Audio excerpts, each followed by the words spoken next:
škoda najmä toho druhého gólu, ten prvý bol šťastný, áno, super, priamy kop, Tečovaná. My sme tam mali nejaké možnosti, ale nevedeli sme sa dostať do nejakej vyloženej šance prvý polčas, hoci sme supera otvárali, ale bol na to pripravený a čakal na svoje breakové situácie.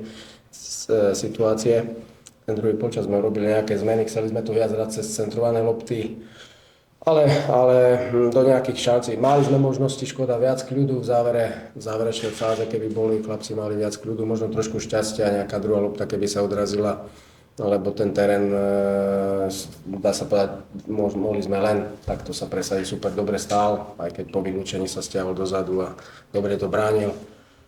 Snažili sme sa, ale dneska nám ten druhý gól nebol dopriatý a možno väčšia kvalita mi chýbala v záverečnej fáze a možno viac kľudu. Niečo, keby zobral niekto na seba, nejaké prekvapenie pre supera. Dneska mi to tam chýbalo, tak by sme ich možno mohli prekvapiť, ale dobre super bránil a ten druhý gól sa nám nepodarilo dať. Takže škoda toho, lebo ten druhý gól supera, ako hneď, jak sme vyšli na polčas, bol veľmi ľahký po rohu, takže tam sa tu lámalo ten terén, už potom to bolo ťažké, takže škoda, ale práve máme ďalšie zápasy pred sebou, aby sme potvrdili tú prvú šesku, takže ideme domov smutní, ale hlavu máme hore, pripravíme sa na Trenčín. My sme sa v týždni bavili, že Michalovcam ide o prvú šesku, ale nám ide, ako sa hovorí, o život. A jednoducho my sme vedeli, že Michalovce majú kvalitný tím, čo sa týka individualít a preto sme to chceli zavrieť. Chceli sme dobre brániť hlavne strednú zónu a jednoducho, tak ako tréner spomínal, my sme chceli vyražať do rýchlych protiútokov, čo nám miestami aj vychádzalo. Som rád, že nám vyšli štandardné situácie a mali sme dnes obrovskú túžbu vyhrať. Chceli sme to zvládnuť za 3 body. Vieme, kde sa nachádzame, vieme, že sme vyhrali naposledy 20.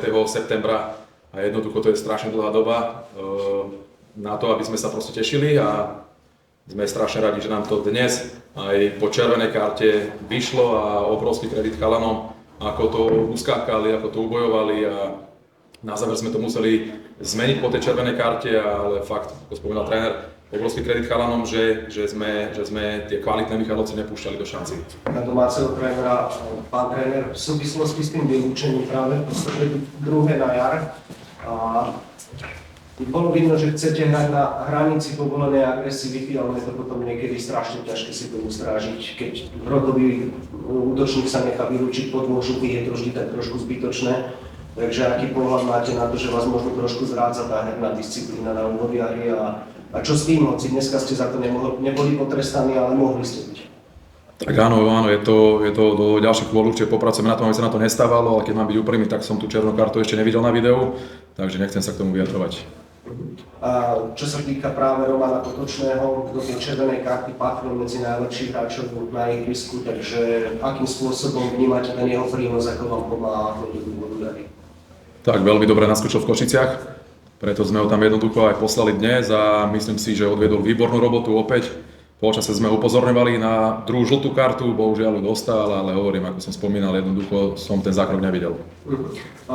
Ešte sa chcem spýtať na Mareka Ulakyho mladšieho, pretože aj on sám spomínal, že ste mu niekoľkokrát v kariére pomohli tým, že ste ho práve vy donesli do Trnavy do 15, 17, že ste mu viac menej reštartovali kariéru, pretože bol vtedy na vedľajšej kolaji a teraz, keď sa ocitol na vedľajšej kolaji v Trnave, tak ste ho pritiahli sem a po jednom dni ste ho tam šmarili v ťažkej situácii, vlastne zavrieť ako tretieho štopera, takže možno takže prečo ste na neho ukázali, jednak aby sem prišiel, prečo ste na neho ukázali v tomto zápase, čím je pre vás taký zaujímavý, že ho vždy oživujete, keď treba?